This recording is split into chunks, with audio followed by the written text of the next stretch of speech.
ഒരു പരീക്ഷണ കൃഷിയുമായിട്ടാണ് വന്നിരിക്കുന്നത്. ഈ കാണുന്ന പീച്ചിൽ തോട്ടത്തിന്റെ അടിയിലായിട്ട് പേൾ ഗ്ലാസ് നട്ടുപിടിപ്പിച്ചിരിക്കുക കേട്ടാ.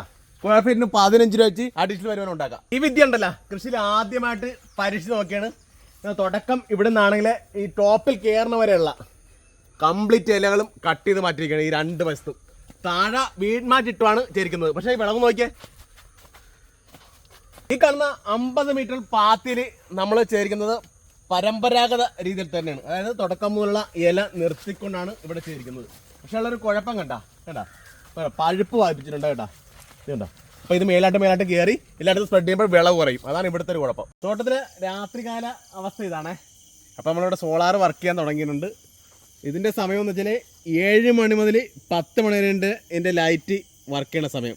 ഈ സമയത്താണ് ശത്രുകീടങ്ങൾ വരുന്നത്. അപ്പോൾ കംപ്ലീറ്റ് ഇപ്പോൾ ട്രാപ്പിനായിരിക്കുകയാണ്.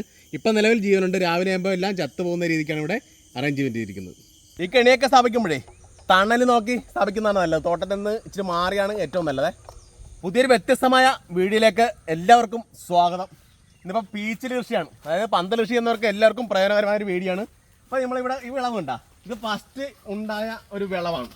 അപ്പോൾ ഇത് കഴിഞ്ഞിട്ട് പിന്നെ വിളവ് കിട്ടുന്നത് വളരെ പ്രയാസമേറിയ കാര്യമാണ്. കണ്ട ഇത് കണ്ട ഓക്കെ. ഇങ്ങനെയുള്ള അസുഖങ്ങൾ വന്ന് പ്രധാനമായിട്ടും നമ്മുടെ ചെടികൾ പോകും. ഇപ്പോൾ താഴത്ത് വരും ഫംഗൽ ഡിസീസാണ്. നമ്മളൊക്കെ മണ്ണൊക്കെ എൻട്രിച്ച് ചെയ്ത് ട്രൈക്കോഡർമയൊക്കെ എൻട്രിച്ച് ചെയ്തിട്ടാണ് നമ്മൾ ചെയ്തത്. എങ്കിൽ പോലും ഫംഗൽ ഡിസീസ് വളരെ ക്രമാതീതമായിട്ട് കൂടി വരുന്നതാണ്. അപ്പോൾ പ്രധാനമായിട്ട് ഈ ക്ലൈമറ്റ് വേരിയേഷൻ, മഴയുണ്ടാവും, വെയിലുണ്ടാവും, മഞ്ഞൊക്കെ ഉണ്ടാവും. അപ്പോൾ ഇങ്ങനെയുള്ള ക്ലൈമറ്റ് വേരിയേഷൻ കേരളത്തിൽ നടക്കുന്നതുകൊണ്ടാണ് ഇങ്ങനെയുള്ള രോഗങ്ങൾ കൂടുതലായിട്ടും കണ്ടുവരുന്നത്.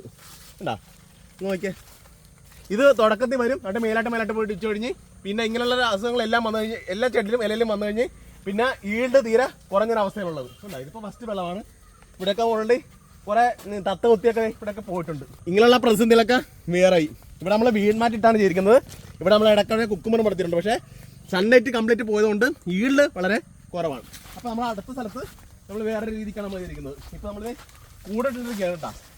ഇവിടെയൊക്കെ കൂടുതലായിട്ട് ഇവിടെയൊക്കെ അത് തത്ത കൊത്തി കൂടുതലായിട്ട് കൂടിട്ടുള്ള ഗുണമൊക്കെ തത്തയുടെ അറ്റാക്കും പരാതി കുറഞ്ഞു കിട്ടും. ഈ ഏരിയ ഫുള്ള് വരുന്നത് 2 ഏക്കർ കൃഷിയാണ് കേട്ടോ. അപ്പോൾ ഇവിടെ നമ്മൾ പരീക്ഷണം നടത്തിക്കൊണ്ടിരിക്കുന്നത്. ഇവിടെ നമ്മൾ ഒരു വശത്ത് കംപ്ലീറ്റ് അതേപോലെ തന്നെ നിർത്തിയിട്ടുണ്ട് ഇല. ഇങ്ങോട്ട് വരുമ്പോൾ ഈ ടോപ്പ് ആകുമ്പോൾ കംപ്ലീറ്റ് ഇല കട്ടിരിക്കുകയാണ്. അതാണ് നമ്മുടെ പ്രധാനമായിട്ടൊരു പരീക്ഷണം വരുന്നത്. അപ്പോൾ ഗുണം കണ്ട മേലാട്ട് മലാട്ട് അസുഖങ്ങൾ വരുന്നത് കുറവായിട്ട് കാണുന്നുണ്ട്. അപ്പോൾ ഈൽഡ് എങ്ങനെയുണ്ടെന്ന് നമുക്ക് ഇനി നോക്കേണ്ടി വരും. ഇപ്പോൾ ആദ്യത്തെ ഈൽഡ് കുഴപ്പമില്ല കേട്ടോ. ഈ ഈൽഡ് അങ്ങനെയാണ് ഇരിക്കുന്നത്. ഇവിടെ നമ്മൾ വീൺ മാറ്റിയിട്ടുണ്ട് കേട്ടോ. ഇങ്ങോട്ട് വരുമ്പോഴേ ഇവിടെ പടവടത്തിൻ്റെ അവസ്ഥ ഉണ്ടോ? തുടക്കം തൊട്ട് നമ്മൾ ഇല കട്ട് ചെയ്തിട്ടില്ല. ഉണ്ടത് രോഗങ്ങൾ കംപ്ലീറ്റ് ഇപ്പം തന്നെ ആയി. ഈൽഡിൻ്റെ കാര്യം നോക്കണ്ട, ഇപ്പം തന്നെ അസുഖങ്ങളുമായിട്ട് വന്നിരിക്കുകയാണ്. അപ്പോൾ ഇങ്ങോട്ട് വരുമ്പോൾ ഇതുണ്ട ഈ ഏരിയയിൽ നമ്മൾ 2 വശത്തും നമ്മൾ ഇല നന്നായിട്ട് കട്ട് ചെയ്ത് വിട്ടിരിക്കുകയാണ്. ഉണ്ടോ ഈൽഡ് നോക്കിയാൽ ഇവിടെ നമ്മൾ വീൺമാറ്റിട്ടാണ് നമ്മൾ കംപ്ലീറ്റ് ചെയ്തിരിക്കുന്നത്. അപ്പോൾ ഇതെന്ന് വെച്ചാൽ ഇത് അവസാന ഭാഗത്ത്, അതായത് കൃഷിയുടെ അവസാനം വരെ എങ്ങനെ ഈൽഡുണ്ടെന്ന് ഞാൻ ഒരു വീഡിയോടെ ഇട്ട് നമുക്ക് ഡീറ്റെയിൽ ആയിട്ട് കുറച്ചിനെ കാണിച്ചു തരാൻ പറ്റും. ഈ ഭാഗത്തൊക്കെ ഇച്ചിരി ഈൽഡ് കുറവുണ്ടെന്ന് തോന്നുന്നു. കാരണം ഇത്ര എല്ലാം നമുക്ക് കട്ട് ചെയ്ത് പോയതുകൊണ്ടാണ്. പക്ഷേ ഉണ്ടാവുക ഫുള്ള് പച്ചപ്പ് അവിടെ കംപ്ലീറ്റ് അതേപടി നിലനിർത്താനായിട്ട് സാധിച്ചിട്ടുണ്ട് എന്നതാണ്. ഇവിടെ ഈ മാവിൻ്റെ മേലായിട്ടാണ് കൃഷി ചെയ്തിരിക്കുന്നത്. ഈ ഭാഗം ഫുള്ള് എങ്ങനെയാണ് ഇവിടെ നമ്മൾ കുക്കുമ്പറും പടത്തിയിട്ടില്ല. ഇവിടെ പ്ലെയിനായിട്ട് കിടക്കുന്ന ഏരിയയാണ്. വരമ്പുകൾ തമ്മിലുള്ള ഡിസ്റ്റൻസ് വരുന്നത് 2.5 മീറ്റർ ഡിസ്റ്റൻസാണ് ഇവിടെ കൊടുത്തിരിക്കുന്നത്.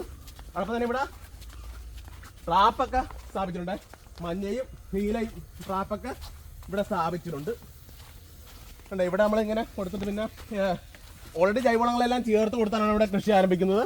ഇവിടെ നമ്മൾ പേൾ ഗ്ലാസ് കൃത്യമായിട്ട് നമ്മൾ വെച്ച് പിടിപ്പിച്ചത് അതൊരു പരീക്ഷയാണ്. കാരണം എന്താ വെച്ചാൽ പേൾ ഗ്ലാസ് കണ്ട ഇപ്പോൾ പിടിപ്പിച്ച് തന്നെ ഇച്ചിരി ജൈവവളങ്ങളൊക്കെ ചേർത്ത് കൊടുക്കുന്നുണ്ട്. ഫുള്ള് ഫില്ലാകും. നമുക്ക് സ്ക്വയർ ഫീറ്റിന് ഒരു 15 രൂപ നമുക്ക് അഡീഷണൽ കിട്ടുമെന്നാണ് പ്രതീക്ഷിക്കുന്നത്.